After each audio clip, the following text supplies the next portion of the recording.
how can we say things? How can we use our voices for good? Good morning and welcome to Recipe for Success. My name is Nancy Giacalone, and if this is your first time joining us, I like to dive into the things that help businesses or individuals be successful. And I kind of tie that back to my love of cooking. And I was in the kitchen one day, don't remember what I was making, something tasty, I'm sure. And I realized that there is always one thing that's critical to the outcome. And so that's the theme of this particular podcast. My guest today is perfect for this discussion, Ashley Smith. She's with BenEngage. And I have been connected with Ashley for a bit, but we really came together, let's put it nicely. Back earlier this year in Puerto Rico, of all places, and I had a client with a problem. And I think everybody got to see Nancy in charge because that problem needed to be addressed. And I gathered everybody together, and Ashley really was the calming force in the whole situation and approached it with a really proactive attitude. And it made me think we need to talk about this. So before I get into all the questions I have for Ashley, I would love for you to introduce yourself, tell the audience a little bit about your history and what you do right now. Oh, goodness. Okay. So thank you for having me, by the way, Nancy. I'm super excited to be here and to have this conversation. This is one of my favorite topics. And that was a great day, regardless of whether or not it started out a little rocky. I think we did really come together, and there was a lot of bonding that happened. We did, yes. Yeah. So I have a background in hospitality, which is part of the reason this is my favorite subject. I spent about 15 years in restaurants, and that was everything from washing dishes to running events. In fundraising and, seeing 4,000 people over the course of just a couple of days. I've done all sorts of crazy things as it relates to guest service, hospitality, that sort of thing. And my current role at BenEngage as VP of Experience and Integration came about through just connections in this industry, connections with specifically Joel Daniels, our founder, who saw in me something of a knack for combining organizations and individuals into some sort of network, a semblance of understanding, so to speak, from that hospitality experience, is saying, okay, all of these disparate pieces need to come together into something that's beautiful and interesting and feels a certain way. And so really that's my job. Experience and integration comes down to, how does this feel? How does it feel from an external perspective, from an internal perspective? And what processes are we putting into place to make sure that that feeling is positive, both for our members and our brokers and our plan partners? Okay, well, let's start the conversation off by level setting and make sure that everybody's on the same page with us when we talk about hospitality, because we might think of it as, the food and entertainment industry, but what does it mean really? Hospitality we do think of it as food and entertainment, because when hospitality comes into our brain, it's like, how are you treating someone when they come into your home? How are you treating someone when they're close to you and you're sharing something with them? You're sharing knowledge, you're sharing instruction, you're sharing some sort of experience. Hospitality for me is the intersection of, it's like compassion and intellectual exchange. So what happens when we come together? And as a host, how am I interacting with you? How am I coordinating that experience for you? That's hospitality for me. It's being intentional about the way you're setting up your interactions. I like that definition. I always tend to think of it as the act or the art of making someone feel valued and cared for. And I think that that's really, when you think about entertainment and restaurant or hotels or whatever, that's what they're trying to do. They're trying to make the guests feel valued and cared for. Yes. So I think that that is such an insanely important component in our current healthcare system, and one that seems to have been wiped right off the face of any sort of mission statement. Right. Am I wrong? No, I'm absolutely Correct. I fully agree with you on that one. I think that we lost alignment with the people that we were actually attempting to serve at some point. It's easy to understand how that happened, right? If we're looking at numbers and data and the volume of humans that we're putting through some of these systems, it can be really challenging to attempt to, consider what that how we're making these people feel valued, because technically maybe we don't value them. And what does it look like to question how we are interacting with our members, and refocus into hospitality and alignment with for the individual. So I'm going to take that a step further, because I think that when a member in particular, even more so than an employer, but when a member is about to engage with the healthcare system, they're already nervous, they're already intimidated, they already feel powerless. Yes. So anything we can do to help them feel more in control and more confident with the experience they're about to have, that seems like a good thing to me. I think it's more than a good thing, Nancy. For me, I think it's imperative. If we are going to succeed in this, we haven't really talked about it yet, but this alternative benefit space that we're working in as BenEngage, that's really what we focus on. We have to be knowledgeable enough and aware enough of the processes that when someone engages with us at BenEngage, not to overuse the term, but that they feel that we have a handle on the situation that they can't fully understand yet. We've done a really great job of making healthcare really confusing for people. They do feel powerless. Oftentimes there are high dollar amounts involved, and maybe they don't feel comfortable discussing those topics, or their family's already strapped. There are a lot of emotional facets in this business. And, it is absolutely imperative for us to engage with empathy and show them that we are also human, but that we know the way to get what needs to be done.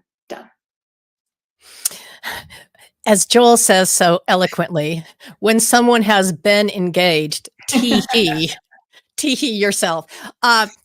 So to give people a little bit more familiarity with BenEngage, in case they don't know, you are set up to provide an additional level of support directly to members in alternative type of health plans, whether it be a self-funded plan, whether it be a captive, whether it be a number of different things. And we're not going to get into the details of what that means, but it means things are a little bit more complicated to begin with. Because there might be, the back of that ID card might have 6 or 7 different phone numbers on it and different people to call for different things. And we all know that the member, if they see a carrier logo, as in a network carrier logo, they think that's who their insurance is with. And that might not be the case. And so then that can cause extra stress, problems, confusion, concern. So how does BenEngage help members navigate a little bit more technical type of plan? So I'm still working on how I describe this, but when you're looking at something like a Blue Cross Blue Shield plan, all of these same elements exist. You have, Correct. pharmacy benefit department, you have a third-party administrator, you have all of those things, but they're under this umbrella. And everybody understands Blue Cross Blue Shield because you call a phone number and then someone at Blue Cross navigates you to one of those departments, because that's what, depending on what your concern is. So what BenEngage does is acts as a similar hub for disparate plans. So if you have 6 or 7 plan partners, BenEngage becomes the ecosystem for all 6 or 7 of those plan partners. We develop relationships with those groups and become the one place that members can call to be routed to the right department of the disparate health plan, and also to receive that level of engagement, of empathy. And we'll track down answers. We have team members who spend hours and days and weeks sometimes on resolving challenges for members. So it's actually a different level of service. It's a little more boutique than what like a Blue Cross Blue Shield customer service engagement would be.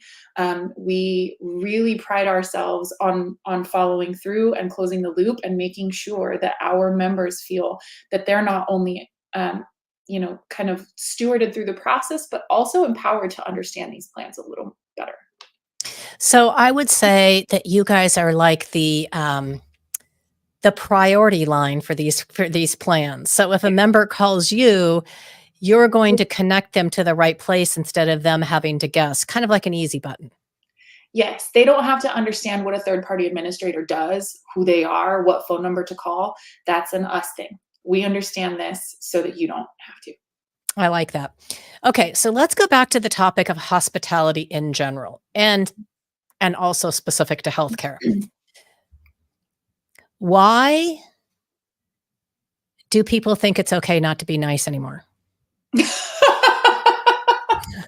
Nancy, if we could answer that question today, I think we would be in a completely different place in the world. I warned you that the questions I gave you might not be the questions I asked because I mean, I do have a personal theory about that.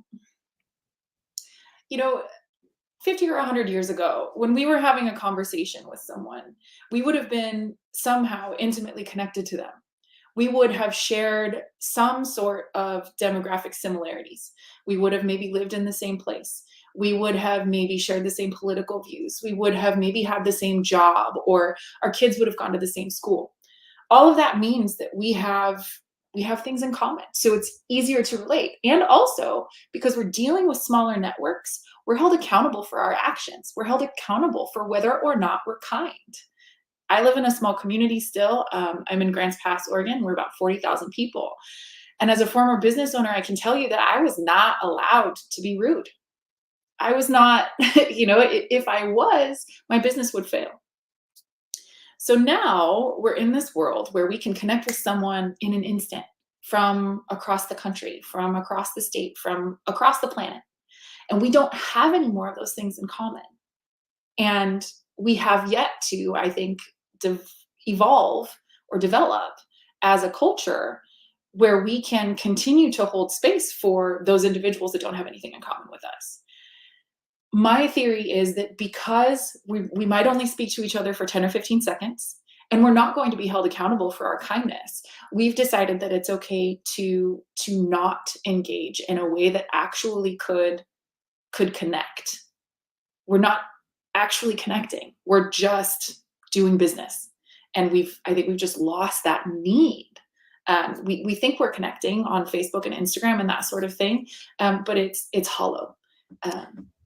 I don't know if that answers your question, but that's where my brain went. Well, I'm not sure if my mom is tuning in or not because I'm going to call her out, but she tends to think that when somebody presses the happy birthday button on Facebook, that's a friend. And I'm like, that's not a friend. A friend is somebody that you have an actual relationship with beyond that. And so I think that's part of it. I think the other challenge, and I'm going to touch on a really touchy subject here, but the outsourcing of so much service work to overseas or, not US based. I know that those are quality people. I know they're working very hard for the money they're earning. I know they're doing the absolute best they can. So it's nothing against the work that they're doing, but the problem that is occurring is the communication barrier. These two parties aren't understanding each other because they don't have a common language. And so the frustration on both sides gets so high that the dissatisfaction level rises regardless of the outcome. Well, and then add the layer of AI into that also. So now we're also managing a completely different entity in our communications. You're absolutely right. And little things like tone of voice can completely alter a conversation when you're looking at two culturally misaligned individuals. What an upturned question, an upturned tone at the end of a question for us is completely normal. In another culture, it could be disrespectful or it could be agitating in some way. So yeah, absolutely. Well, speaking of AI, that's another thing I see quite a bit of, and it's not just in insurance, but it's across the board. A lot of companies have felt that it's prudent to get rid of phone numbers, customer service numbers, and to simply install a chat bot or something along those lines. Mhm. And again, I feel that what's happening is not efficiency. I feel it's frustration. Do you Mhm. see any of that? Absolutely. And we play around with the idea of AI. We're building some resources to help utilize it a little bit. But the challenge with it is that you have to teach it so much. You can't just install an AI and then expect it to interact like a human. We we're going to continue to get further away from that point of connection if we don't become really conscious about how we're utilizing that tool. What I will say, however, is that I've observed quite a few times in my time with BenEngage how hard what we're trying to do is. There's a reason no one else is doing this. It's because it's really challenging. And AI could potentially help to minimize our dependence on team members and maximize our ability to serve.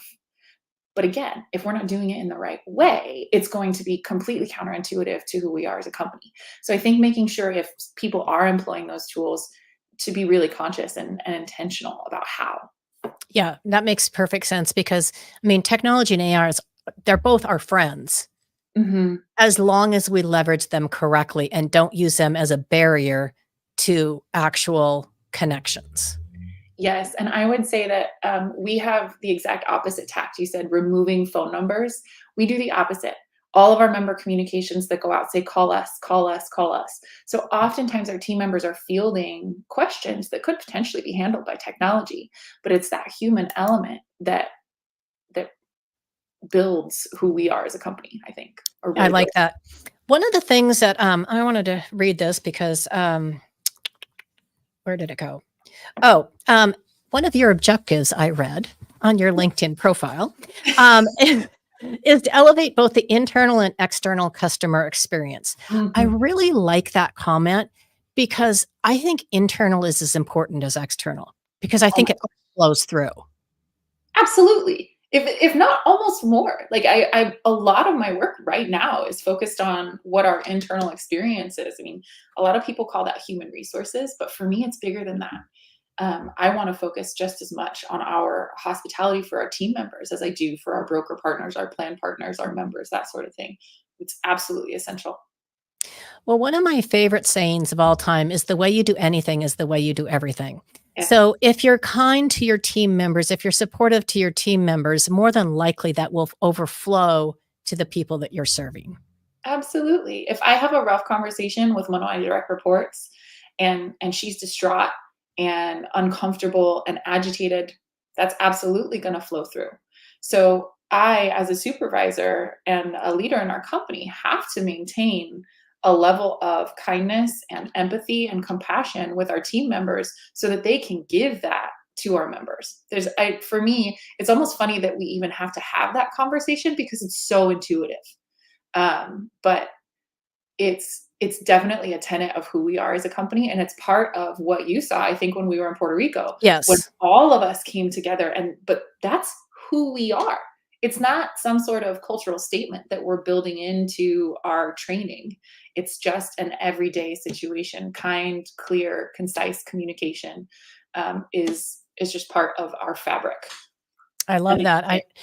more companies should engage in that. It's not people services. Human resources shouldn't be the only part of the company that's thinking about how the people feel in the desks and on the phones.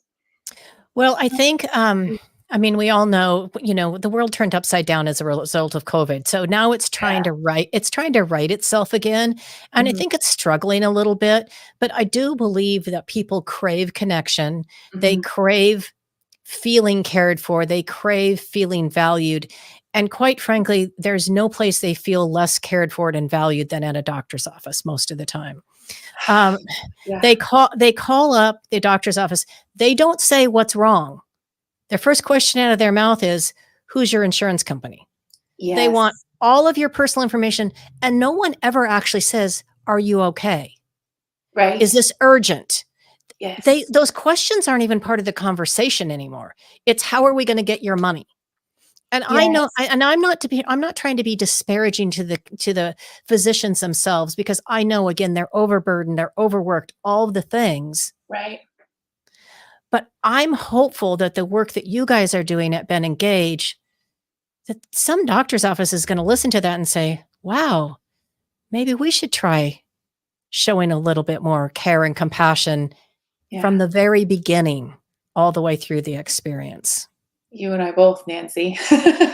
um, we do have some of our clients utilize us for provider calls. And so our team members are often interfacing with doctors' offices and clinics, and um, or sometimes a member will call us when they're at the doctor's office and they're having challenges receiving care, because sometimes with these new health plans we experience disruption, and the doctor's office, the front desk person has no idea what this insurance card looks like, and or when they see it, it doesn't have the information that they're trained to look for. So we've received calls from members who are absolutely distraught. They broke their arm falling off a ladder or something, and then our team member is trying to calm them down. They're not receiving any empathy from the doctor's office. It's the same thing. We're sorry, we don't take this insurance. I don't see you in our system. And we then step in. We're both helping the member through that experience from an emotional standpoint and a logistical standpoint, communicating directly with the provider. And there's just as much kindness on both sides of that conversation. And I do hope that someone might see or use that as an example of how they might like to proceed in the future. Every once in a while, I wonder how big of a monster we're taking on. And It's enormous. one little bit at a time, one person at a time is kind of the way I look at it. Yeah, I mean, that is for sure. Okay, so again, a little more lurking provided me with some more information about you, Miss Ashley. And so I understand that you're quite the wine connoisseur. You can put it like that, I guess. I think we can put it like that. I just like I've learned lessons about business from the kitchen. What lessons have you learned from being I know you've done work with wineries, you've done work with the Mhm, associations, you've mhm. done work testing, because that's an important function of it as well. Obviously. Um, what would you say that maybe has a lesson that comes through to your experience? Mm. So, hi, Emma. When we make wine, when we learn about wine, I'm a WSET diploma candidate. And one of the things that the WSET tries to teach us is what effect every single step of the winemaking process has on the end product. We're primarily looking at things like quality and price, right? But what that has taught me about business is that business is exactly the same. I mean, that's wine business, right? It's Yes. not, this isn't too big of a stretch. But when you look at it from a really granular perspective, you go from, are you using commercial yeast versus natural yeast? Are you using aeration techniques while the wine is fermenting or not? Are you using cooling techniques? How are you controlling that fermentation temperature? What vessels are you fermenting in? And then what vessels are you aging in? Are they new or are they neutral? How long? Who touches it in between? Are you topping them off or not? Are you minimizing oxygen content? Are you adding acid or adding sugar somewhere along the way?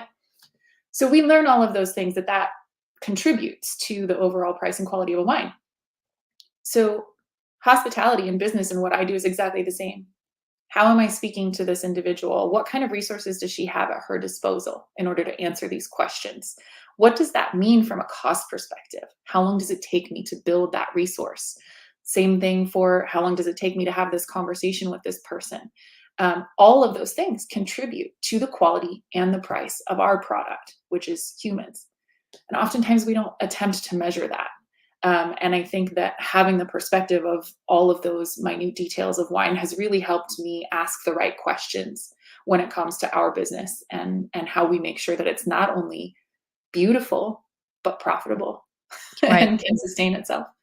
I love that. That's a really Excellent example. All right. So you made it to the 5 burning questions. No Oh one my gets out goodness. no one gets out of here without them. So are Okay, you ready? I'm ready. I promise I'll stick to the script on that. Well, kind of. Okay. Uh, Well, I only read them once. This is gonna be off the cuff. I did not that's prepare. actually how I like it. Okay. Okay, good. What's your absolute favorite food in the world and can you cook it? Sushi and no. No, you can't make sushi? No. You know what though? Okay, so I am I mean, it's not really really even cooking. It's just kind of assembly. this is funny though. You'll laugh. I'm really good at breakfast and lunch because I spent 15 years in restaurants where there was always someone in the building who was better at dinner than I am. That makes So sense. I don't dinner and I don't sushi, but I will put it away. So bring it on. All right, we're getting sushi next time, girlfriend. Love it. All right. So, what character trait do you admire most in other people and why? Follow through. The ability to do what you say you're going to do. It builds trust. It it helps me understand who you are and where you're coming from. Really taught me how to slow down my yes, when to say no, and why sometimes saying no when you can't fulfill on a promise is better than saying yes and then not doing the thing. Um, yeah, follow through. Someone doing what they say Okay, I like means a that. lot to me. So, now I'm going to flip the script on you. So, what character trait in yourself are you most proud of and why? My compassion. I can look at just about any situation and put myself in that person's shoes for a moment and ask why or how they got to this position. Like I don't road rage ever because I always just assume that the person in that car is doing something really important and my spot in the line isn't that big of a deal. So yeah, compassion. Gosh, But no, it's taken a lot of work. I aspire to be you when I grow up because the road rage thing can be real for me. Mhm. I mean, I Yeah. don't react like I used to, but I do feel my blood pressure rise a bit. So, all right. So, what's the one thing any type of business can do to elevate the customer experience? To recognize that everyone's human. I used to say that in hospitality, still, every person you interact with is walking up to you with a suitcase full of stuff. Just imagine everyone's at the airport, they've got this suitcase, right? They're going to pick up that suitcase, they're going to open it up, and put it on the table, they're going to open it up, and they're going to make you deal with everything that's in this suitcase. Some people's suitcases are full of joy and happiness and sunshine. Other people's suitcases are full of debt and sadness and depression. So knowing that the person on the other side of this conversation is a human, always, regardless of what side of the phone you're on, that's one thing that you could do to improve customer experience. Just think about them Yeah, as humans. that's a great analogy. All right. So, back to you. What is either your secret talent or something that people would be surprised to learn about you? You can't use the wine thing because I've already exposed you. Oh gosh. Okay. And I can't use organization because people know that about me too. Yeah, I'm very organized. Well, some days. This is a hard one, Nancy. I know, but I know you've got it. I feel it bubbling up and you're just not quite ready to spit it out yet. Feel it. I'm looking at my Peloton right now, so I'm trying to maybe um I used to be fast. I don't know. Secret talent might be that I'm actually kind of like a closet athlete and I think that the solution to every problem is exercise. How's that? I Something that like it. people might be surprised to know about me. I do like it. I tend to agree with you a little bit on that one, but, okay, good enough. I'll let you off the hook. Last Thanks. question. Last question. So who's the one person, dead or alive, famous or not famous, that you would most love to sit down and have a cup of coffee and a conversation? This one I did think about, and it's gonna sound really basic, but I'm gonna put a disclaimer in. The person would be Beyonce, and the reason it sounds basic because like that seems pretty normal, right? But I'm very much an in the moment person, so I'm not gonna pick somebody really famous from the past or the president or something like that. That's not as interesting to me. I find her fascinating because she's a mogul. She's married to a mogul. she's a woman in this world today. I'm really curious about how much of her persona is real versus what is, intentional, and all of the interplay of their professional and personal life. I don't know why that one came to mind. Other than that, I'm just fascinated by how someone can survive in a world like this with that level of professionalism and grace. So, I actually think that's a fabulous answer, and you're the first person that's given it to me, so winner. yeah. Um, this has been an absolute joy discussing this with you, Ashley. I think there was a lot of great points that we covered. I think there's a lot of things that any business person, professional can take away from it and think about.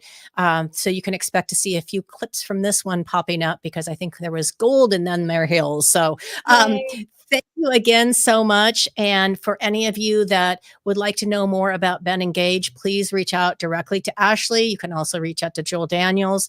They provide a fabulous service, particularly for alternatively structured health plans. So thanks again for joining us, everyone, and have a fantastic day.